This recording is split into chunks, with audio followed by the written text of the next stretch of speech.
more and more in police-involved shootings, we're seeing the body camera video from the officers on the scene. But the question is, who decides when those cameras are rolling and when they aren't?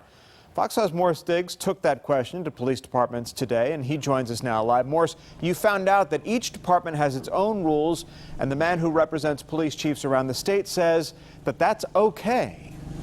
Yes, he says that, Chief Billy Grogan, because he says there's no one-size-fits-all around Georgia.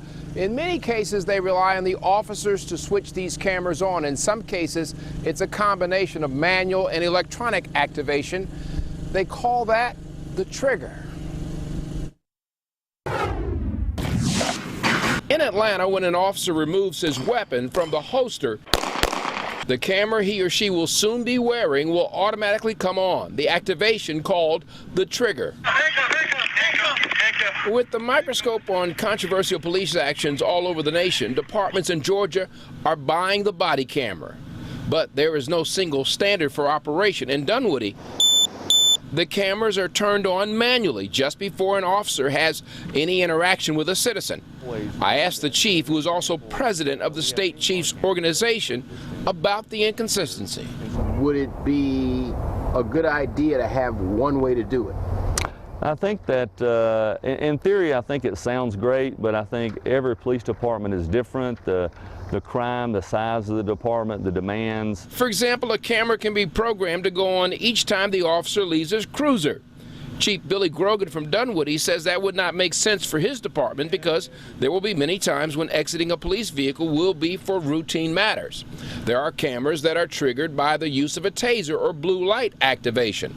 A South Fulton police agency will use that system. That's what a small-town mayor explained.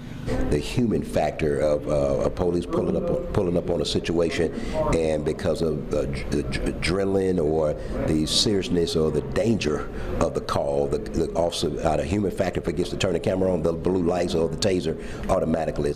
A key aspect for any camera system is the honesty of the user, especially when it is a manual trigger. We audit to make sure that the officers are doing it correctly, and then if it's found that they're not doing it correctly, then we'll take the appropriate action. So you may be wondering, how did a small town like Dunwoody get ahead of the city of Atlanta in getting these body cameras on the street? You may recall that last year Atlanta got bogged down with vendors filing lawsuits against the city, so they had to yank the first batch. And now I just spoke to the deputy chief in Atlanta, and he's ordered the first 300. He hopes to have that allotment in and begin training in a few weeks. Reporting live from Zone 2 in Buckhead, I'm Morris Diggs, Fox 5 News. All right, thank you, Morris.